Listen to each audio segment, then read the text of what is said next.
ಈ ಕ್ಷೇತ್ರದಲ್ಲಿ ಯಾರು ಗೆದ್ದಿದ್ದವರು? ಬಿಜೆಪಿಯವರೆಲ್ಲ. ಈಗ ಸ್ಪೀಡ್ ಪೋಸ್ಟ್ ಗೆದ್ದಿದ್ದವರು ಯಾವಾಗ ಗೆದ್ದಿದ್ದಾರೆ?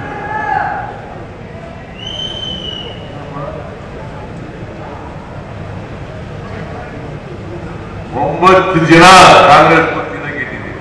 ನಾವು ಇನ್ನೂ ಜಾಸ್ತಿ ಗೆಲ್ಲಬೇಕು ಅಂತ ಲೆಕ್ಕ ಹಾಕೊಂಡಿದ್ದು. ಇನ್ನು 14-15 ಗೆಲ್ತೀವಿ ಅಂತ ನಮ್ಮ ಲೆಕ್ಕಾಚಾರ ಇತ್ತು. ಆದ್ರೆ 14-15 ಜನರನ್ನ 15 ಜನ ಗೆಲ್ಲಕ್ಕಾಗಲಿಲ್ಲ. 9 ಸ್ಥಾನಗಳನ್ನ ಗೆದ್ದಿದ್ದೀವಿ. 13% ವೋಟ್ ನಮಗೆ ಜಾಸ್ತಿ ಬಂದಿದೆ. 2019 ಚುನಾವಣೆಗೆ ಕಂಪೇರ್ ಮಾಡಿದ್ರೆ, ಹೋಲಿಕೆ ಮಾಡಿದ್ರೆ ನಮಗೆ 13% ವೋಟ್ ಜಾಸ್ತಿ. ಅದರಿಂದ ನಮಗೆ ಸೋಲಾಗಿದೆ ಅಂತಲ್ಲ, ಅದು ನಮ್ಮ ನಿರೀಕ್ಷೆಗೆ ತಕ್ಕಂತೆ ಸ್ಥಾನಗಳು ಬರಬೇಕು. ಆದ್ರೆ ಬಿಜೆಪಿಗೆ ಸ್ಥಾನಗಳು ಕಡಿಮೆ ಆಯಿತು. 25 ಗೆದ್ದಿದ್ದವರು ಈಗ 17 ಅದು ಏನು, ಬಿಜೆಪಿ ಜೆಡಿಎಸ್ ಅಲಯನ್ಸ್ ಮಾಡ್ಕೊಂಡು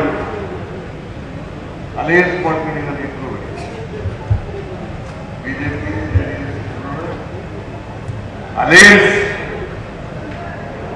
ಅಲಯನ್ಸ್ ಮಾಡ್ಕೊಂಡಿದ್ದಾರೆ. ಅದೇನಾರ ಮಾಡ್ಕೊಳ್ಳಿ. ಎಲ್ಲಿವರೆಗೆ ನಿಮ್ಮ ಆಶೀರ್ವಾದ ಇರ್ತವೆ ಅಲ್ಲಿವರೆಗೆ ನಮಗೆ ಅಪಜಯ ಆಗಲಿಕ್ಕೆ ಸಾಧ್ಯ ಇಲ್ಲ.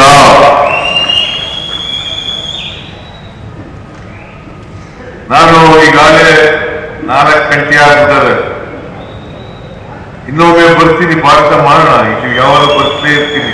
ಅದು ಬೇರೆ ಚಾಮರಾಜನಗರ ಬಂದ್ಬಿಟ್ರೆ ಅಸ್ಕಾರ ಹೊಟ್ಟೆ. ನಾನು 2ನೇ ಬಾರಿ ಚೀಫ್ ಮಿನಿಸ್ಟರ್ ಆಗಿದ್ದೀನಿ ಇಲ್ಲಿ ಬಂದ ಮೇಲೆ.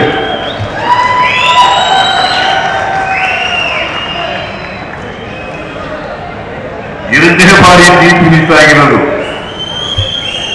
ಚಾಮರಾಜನಗರದ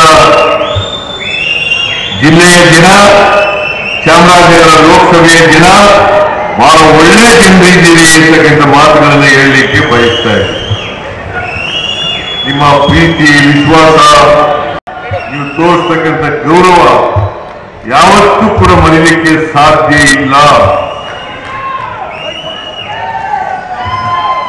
ನಾನು ಇಷ್ಟು ಮಾತುಗಳನ್ನ ಹೇಳಿ ಮತ್ತೊಮ್ಮೆ ಸುನೀಲ್ ಬೋಸ್ಗೆ ಅಭಿನಂದನೆಗಳನ್ನು ಸಲ್ಲಿಸಿ, ಅವರು ನಿಮ್ಮ ಧ್ವನಿಯಾಗಿ ಕೆಲಸ ಮಾಡಲಿ, ಚಾಮರಾಜನಗರ ಲೋಕಸಭಾ ಕ್ಷೇತ್ರಕ್ಕೆ ಅಭಿವೃದ್ಧಿ ಮಾಡತಕ್ಕಂಥ ಪ್ರಯತ್ನವನ್ನು ಮಾಡಲಿ ಅಂತೇಳಿ ಆಶಿಸಿ, ನಿಮ್ಮೆಲ್ಲರಿಗೂ ಮತ್ತೊಮ್ಮೆ ಕೃತಜ್ಞತೆಗಳನ್ನು ಸಲ್ಲಿಸಿ, ನಿಮ್ಮ ಪ್ರೀತಿ, ವಿಶ್ವಾಸ, ನಿಮ್ಮ ಆಶೀರ್ವಾದ ಸದಾ ನಮ್ಮ ಮೇಲೆ ಇರಲಿ ಅಂತೇಳಿ ಕೇಳಿಕೊಂಡು ನಾನು ಮಾತು ಮುಗಿಸ್ತೇನೆ. ಜೈ ಹಿಂದ್, ಜೈ ಕರ್ನಾಟಕ. ಕನ್ನಡಿಗರ ನೆಚ್ಚಿನ ನ್ಯೂಸ್ 18 ಕನ್ನಡ ಈಗ ವಾಟ್ಸ್ಆಪ್ನಲ್ಲೂ ಲಭ್ಯ. ಕರ್ನಾಟಕ, ದೇಶ ವಿದೇಶಗಳ 360 ಡಿಗ್ರಿ ಸುದ್ದಿಯ ವಿವರಗಳನ್ನ ನಿಮ್ಮ ಕೈ ಬೆಳುಗಳಲ್ಲೇ ಪಡಿಲಿಕ್ಕೆ ಈ QR ಕೋಡ್ ಅನ್ನ ಸ್ಕ್ಯಾನ್ ಮಾಡಿ, ನಮ್ಮ ಚಾನಲ್ ಫಾಲೋ ಮಾಡಿ, ನೋಟಿಫಿಕೇಶನ್ ಆನ್ ಮಾಡಿ.